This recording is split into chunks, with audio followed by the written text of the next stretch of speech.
ભાવનગરમાં બગનાળાની બબાલ હતી એ બબાલ વચ્ચે એક મોટા સમાચાર મળી રહ્યા કે જ્યાં કોળી યુવકની હત્યા થતા ચકચાર મચી છે। ભાવનગરમાં એક તરફ કોળી સમાજના આગેવાનોમાં આક્રોશ છે તો બીજી તરફ કોળી યુવાનની હત્યા થઈ હોવાના સમાચાર।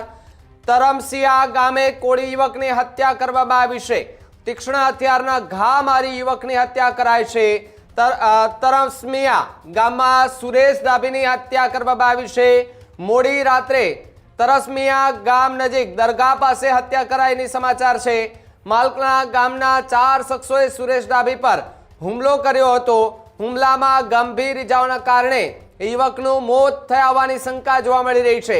ત્યારે પોલીસે સમગ્ર ઘટનાની હાલ તો તપાસ જે છે તે હાથ ધરી છે। ઘટનાની જાણ થતા કોળી સમાજના આગેવાનો જે છે તે હોસ્પિટલ ખાતે પહોંચી ગયા હતા। પોલીસ સ્ટેશને રજૂઆત કરવા માટે પહોંચી ગયા હતા। પોલીસે અલગ અલગ દિશાઓમાં તપાસ હાથ ધરી અને નિવેદન પણ નોંધવામાં આવી રહ્યા છે। ત્યારે પોલીસ દ્વારા કયા પ્રકારની તજવીજ હાથ ધરવામાં આવી છે અને શું પ્રતિક્રિયા પોલીસે આપી છે સાંભળીએ એમને।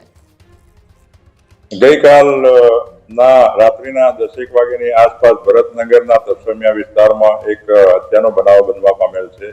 જેમાં બનાવની હકીકત એવી છે કે આ કામના જે આરોપી વિપુલ કાંતિભાઈ બારૈયા જે માલનકાના રહેવાસી છે તેમના ભાભી ટેલરિંગનું કામ કરતા હોય જે આ કામે મરણ જનાર સુરેશભાઈ બુધાભાઈ ડાભી તરસમિયા વાળા છે તો તેમને ભાભી જોડે છે તો એ કપડાનું ટેલરિંગ કામ કરવા માટે આપતા હતા।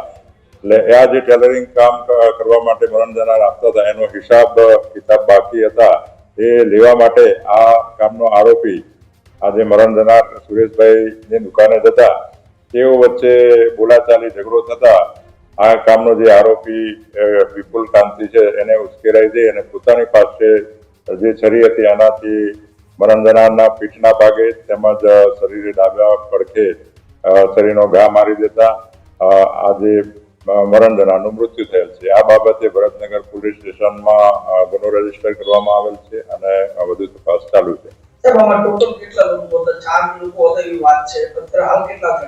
ફરિયાદમાં બતાવ્યા પ્રમાણે એને મુખ્ય આરોપી તો જે આ છે વિપુલ કાંતિ છે પણ ફરિયાદમાં જણાવ્યું છે કે 3 ઇસમો ત્યાંથી ભાગી ગયેલા હતા પણ એ તો પોલીસ તપાસનો વિષય છે।